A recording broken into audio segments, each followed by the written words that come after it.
Dante's Boxing Nation, what's going on, guys? Well, as we all know, as aggressively as Gennady Golovkin has been trying to get Canelo Alvarez in the ring, it looks like that fight is not going to happen. And it just may never happen. Who knows? It all depends on, once again, how Golovkin looks in the future. Because as far as I'm concerned, as long as Golovkin keeps knocking out the Dominic Wades, the Willie Monroes, or even the Chris Eubanks, I don't think Canelo Alvarez will ever get in the ring with Gennady Golovkin. But we know for sure he's not getting in the ring with Gennady Golovkin this year. We pretty much already know that. Now, some writers and fans are already trying to attribute the reason why Canelo won't fight Golovkin now is because of the lawsuit he's dealing with when it comes to his former promoter that's suing him and Oscar De La Hoya. But that has nothing to do with Canelo not fighting against Golovkin next, because we know that Canelo, he's going to keep fighting regardless of this lawsuit. So with Canelo out of the runnings, you have a lot of fighters that have been calling out Gennady Golovkin recently. And one of those fighters is from the UK, and that is Chris Eubanks Jr. Chris Eubanks Jr., he's been aggressively calling out Golovkin. He has a lot of confidence that he can beat Golovkin, regardless if we believe it or not, which is the same thing that Eddie Hearns said, which is Chris Eubanks' promoter. But regardless if we believe it or not, Chris Eubank and his dad, they have a lot of confidence that they can beat Gennady Golovkin. So they're actually in negotiations as we speak right now for a fight against Golovkin in August or September. It's looking like Chris Eubank is most likely Golovkin's next opponent, because Gilberto Ramirez, another fighter, the super middleweight champion, which is a much bigger fight and a bigger challenge for Golovkin, I believe. But Gilberto Ramirez, he's unavailable because he already has an obligation to defend his title on Terrence Crawford's undercard, the Terrence Crawford versus Victor Postal fight. So Ramirez will be tied up until he takes care of that business. Then you have Danny Jacobs. That would have been another good fight, and that would have been a much bigger fight than Chris Eubanks. But Danny Jacobs, he's not interested in fighting Golovkin right now. In fact, I believe Danny Jacobs, he's actually negotiating the Sergio Mora rematch right now. But according to Team Golovkin, eventually, Danny Jacobs, he's going to be in the same situation that Canelo Alvarez was in, because Danny Jacobs, he does hold the WBA belt. Eventually, they're going to order him to either fight Gennady Golovkin or give up the belt, according to Team Golovkin, that is. So that's why we didn't get those fights. So that's not Golovkin's fault that we're not getting those fights, even though those fights are bigger than Chris Eubanks. But it is Gennady Golovkin's fault that we didn't get, or we're not going to get, a Golovkin versus Erislandy Lara fight next, which is another fight that's bigger than the Chris Eubanks fight.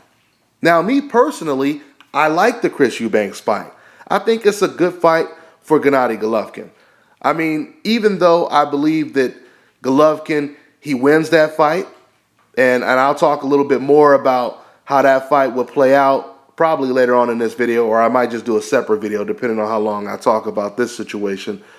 But regardless of who I believe will win that fight, I think it's a good fight. Even if Golovkin goes in that fight as a strong favorite, I think it's a good fight. I think it's a much better fight than Golovkin versus Monroe, Rubio, Adama, Dominic Wade. Chris Eubank, he has a name. He has the confidence of a young, hungry fighter. And not only that, but Chris Eubanks is one of the very rare fighters that is actually going into this fight pursuing a Golovkin fight. He's one of the few fighters that actually has the confidence that he can beat Gennady Golovkin. Regardless if it's true or not, he has the confidence and he believes in himself. He believes that he can beat Gennady Golovkin. There's only been one other fighter that I could think of, at least, that actually went in the ring with an enormous amount of confidence that they can beat Gennady Golovkin. and that was Curtis Stevens. And to this day, Team Golovkin, they admit that Curtis Stevens was one of their most difficult fights to win. Of course, outside of the Kassim Ouma fight, because of the Kassim Ouma fight, Kassim was actually beating Gennady Golovkin going all the way into the championship rounds. And I believe somewhere around the championship rounds, Gennady Golovkin, he ended up catching Kassim Ouma and stopping him at the last minute. Now, Curtis Stevens, he didn't do as well as Kassim Ouma did against Gennady Golovkin, but Curtis Stevens, he was able to back up Golovkin. He was able to make Golovkin a little uncomfortable. And what was funny is Curtis Stevens was, if you really think about it, his situation was very analogous to, what's his name, Willie Monroe's situation. Because both Curtis Stevens and Willie Monroe, they both did better after they got knocked down. After they got hurt real bad, it's like that woke them up and they both did better after that.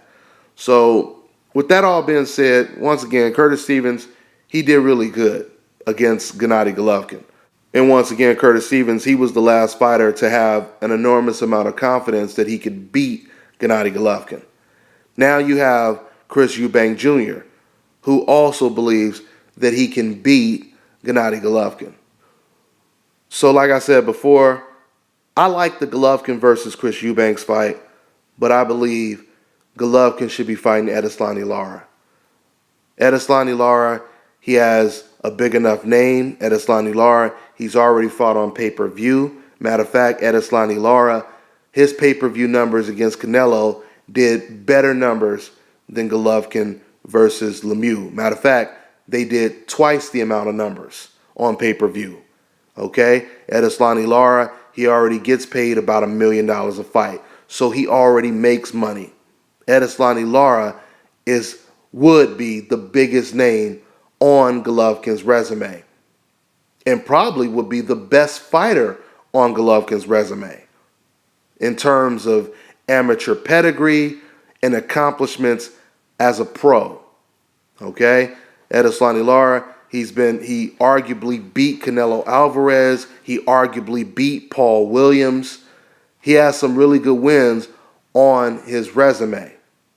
He just beat Vanes Martirosyan, a fighter that Canelo Alvarez won't even go close to, which that would be another good step up, a good fight for Canelo Alvarez. Vanes Martirosyan, he's been calling out Canelo for years. So I believe that Golovkin, he should be fighting against Edeslani Lara, since he's not fighting Canelo Alvarez next. Now, even though Chris Eubank is going in this fight as an underdog, there's no doubt about it, Chris Eubank, he does have a chance. One of the main things Chris Eubank would have to avoid is backing up to the ropes and just backing up in general. Because I was looking at his fight against Blackwell the other day, and I noticed even though he was beating the shit out of Blackwell, there were a lot of rounds where he was still allowing Blackwell to basically back him up. And if he does that against Gennady Golovkin, he's getting knocked out. Because Gennady Golovkin is at his best when he's backing you up or when he has you on the ropes. To beat Gennady Golovkin, you have to back him up. You have to pin him to the ropes. Because the majority of aggressive fighters, they are not comfortable fighting on their back foot. This is the reason why when you see super special effect type of slick fighters like Floyd Mayweather, Roy Jones Jr., if you notice, they don't mind having their back against the ropes. And you guys have to understand something. Having your back against the ropes is being held at a disadvantage. That's the reason why even when people aren't talking about boxing and they're just conversating, they use that analogy, my back is against the ropes, because that means you are at a disadvantage. So you have special fighters that can be at a disadvantage, and they could turn that disadvantage into an advantage, right? But if you look at the history of boxing, you'll notice aggressive fighters seldomly feel comfortable with their back against the ropes. I mean, you look at Mike Tyson, you look at Julio Cesar Chavez, you look at Joe Frazier, you look at all of the aggressive fighters Antonio Margarito, none of those fighters were ever comfortable with their back against the ropes. In fact, it is quite the contrary, because now that I think about it, Antonio Margarito and Mike Tyson, they both got knocked out while their back was against the ropes. Okay? That just goes to show you how uncomfortable they are with their back against the ropes and backing up, period. So this is the way you would beat someone like a Gennady Golovkin. You would have to smother him like a Andre Ward would do, like a Bernard Hopkins would do. Not saying Bernard Hopkins would beat him. Bernard is 50 plus years old. But I believe the young Bernard Hopkins, I believe, at least his type of young, the alien young Bernard Hopkins, when he was around 40 or 45 or even younger, I believe he would have beat Gennady Golovkin. But Andre Ward, we all know Andre Ward would beat Gennady Golovkin. And once again, he would do it the exact way I'm telling you would have to do it, which is back him up. Now, there's no doubt about it. You can incorporate some lateral movement in there, but you have to get Golovkin's respect by backing him up, by fighting him on the inside. As strong and as aggressive as Gennady Golovkin is, believe it or not, Golovkin is not an inside fighter. He is a mid-range hooker. That's what he is. He needs range and distance to land those hooks. This is the reason why when fighters like Willie Monroe got kind of close to him, he looked a little uncomfortable. This is why times when Curtis Stevens was backing up Golovkin, he looked a little uncomfortable. But you guys have to understand something. Curtis Stevens and Willie Monroe, or at least Curtis Stevens at the time, they were not elite fighters. Curtis Stevens is a good fighter, but let's be honest, Curtis Stevens, he did lose to Jesse Brinkley from The Contender, and you can't hold it against him that he lost to Andre Dirrell. That's an acceptable loss right there. But the point is, if Curtis Stevens, if Willie Monroe, especially Willie Monroe, if he was able to slightly expose Gennady Golovkin in the trenches, you can imagine what a young fighter with power, agility, rhythm, ring generalship, amateur pedigree, what that fighter would be able to do against Gennady Golovkin when it comes to backing Golovkin up. Now, when it comes to Chris Eubanks, like I said, he has a chance, but he's going to have to avoid backing up by all means necessary. I truly believe there's another fighter out there, another middleweight fighter out there that would probably have an even better chance than Chris Eubanks of beating Gennady Golovkin, and that is Avintel Kurdzidze. I know a lot of people, because a lot of people don't know who he is, a lot of people, they would automatically write him off. But I would really like to see how Golovkin would deal with that amount of pressure. I still believe there's another fighter, Toriano Johnson. I believe Toriano Johnson and Kurdzidze, I believe both of those fighters would be Golovkin's toughest fights in the middleweight division right now. So, but we'll see. Because one thing I will say about the Chris Eubanks versus Blackwell fight, later on, Chris Eubanks, he did start pushing Blackwell back, and he backed him up to the ropes, and he started beating the shit out of him with body shots and uppercuts. And finally, the referee stopped the fight, or the doctor stopped the fight. So he has it in him. And that's what he's going to have to do against someone like Gennady Golovkin. I know that Chris Eubank, he likes to close the gap by leaning his left shoulder on your body. That way he could close the distance, get close enough to you to start landing body shots and uppercuts. And he'll also get combinations off, and he'll tie you up every now and then. I think that would be very effective against a Gennady Golovkin. Once again, it's actually better to be closer to Golovkin than be further away from him. Because then Golovkin, he gets full extension on his punches when you're moving away from him. If you stay real close to him, you smother a lot of those big-ass hooks and uppercuts and overhand rights. So that's all I got for now. I'm on to the next one.